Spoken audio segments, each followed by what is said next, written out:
ನಲ್ಲಿ ಒಂದು ಮುಖ್ಯವಾದ ವಿಷಯ ಇದೆ, ಯಾವುದು? ಜಲಚಕ್ರದ ವಿಷಯ. ಹೇಗೆ ಜಲಚಕ್ರ ಉಂಟಾಗುತ್ತೆ? ಸೂರ್ಯನ ಬೆಳಕಿಗೆ ಸಮುದ್ರದ ನೀರು ಏನಾಗುತ್ತೆ? ಆವಿಯಾಗುತ್ತೆ, ಮೋಡ ಆಗುತ್ತೆ. ಮೇಲೆ ಹೋಗ್ಬಿಟ್ಟು ಏನಾಗುತ್ತೆ? ಮೋಡ ಆಗುತ್ತೆ. ಆ ಮೋಡ ಏನಾಗುತ್ತೆ? ಮುಂದೆ ತಂಪು ಜಾಸ್ತಿ ಆದಂಗೆಲ್ಲ ಏನಾಗಿ ಕರಗಿ ಮಳೆಯ ರೂಪದಲ್ಲಿ ಮತ್ತೆ ಭೂಮಿಗೆ ಸೇರುತ್ತೆ. ಭೂಮಿ ಮೇಲೆ ಬಿದ್ದ ನೀರು ಹೆಚ್ಚಾಗಿ ಏನಾಗುತ್ತೆ? ನದಿಯ ಮೂಲಕ ಸಮುದ್ರವನ್ನು ಮತ್ತೆ ಸೇರುತ್ತೆ. ಇದೇನಾಗುತ್ತೆ? ಮತ್ತೆ ರಿಪೀಟ್ ಆಗುತ್ತೆ. ಇದಕ್ಕೆ ನಾವೇನಂತ ಕರಿತೀವಿ? ಜಲಚಕ್ರ ಅಂತ ಕರಿತೀವಿ. ಈಗ ಇಲ್ಲಿಂದ ನೀರು ಆವಿಯಾಗಿ ಮೋಡ ಸೇರುತ್ತೆ ಅಂತಿರಲ್ಲ, ಹೆಂಗೆ? ಯಾರು ನೋಡಿದೀರಾ? ಒಂದು ಚಿಕ್ಕ ಪ್ರಯೋಗದ ಮೂಲಕ ನೋಡಿಸ್ತೀನಿ. ಇಲ್ಲಿ ಏನಾಗ್ತಾ ಇದೆ? ನಾನು ನೀರು ಅಷ್ಟೇ ಹಾಕಿದ್ದೆ, ಕೆಳಗಡೆ ಹಾಕಿದ್ದೆ ನೀರು, ಇಲ್ಲಿ ಮೇಲೆಲ್ಲ ನೀರು ನನಗೆ ಸೇರ್ತಾ ಇದೆ. ಹೌದಾ? ನೋಡಿ, ಸ್ವಲ್ಪ ಗಮನಿಸಿ. ಇಲ್ಲಿ ನೋಡಿ, ಇದೆಲ್ಲ ನೀರು ಕಾಣಿಸ್ತಾ ಇದೆನಾ? ಮೇಲೆಲ್ಲ ನೀರು ಕಾಣಿಸ್ತಾ ಇದೆನಾ? ಹೀಗೆ ಕಣ್ಣಿಗೆ ಕಾಣದಂಗೆ ನೀರೇನಾಗುತ್ತೆ? ಮೇಲೆ ಸೇರುತ್ತೆ, ಮತ್ತೆ ಮೇಲೋಗಿ ಮೋಡ ಆಗುತ್ತೆ.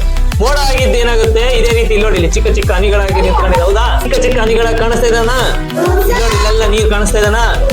ಹೌದಾ? ಇದೇ ರೀತಿ ನಮ್ಮ ವಾತಾವರಣದಲ್ಲಿನೂ ಆಗುತ್ತೆ. ಹೀಗೆ ಮೋಡ ಆಗಿ, ಮೋಡ ಏನಾಗುತ್ತೆ? ಮತ್ತೆ ತಂಪು ಜಾಸ್ತಿ ಆಗಿ ಕರಗಿ ನೀರಾಗಿ ಬೀಳುತ್ತೆ.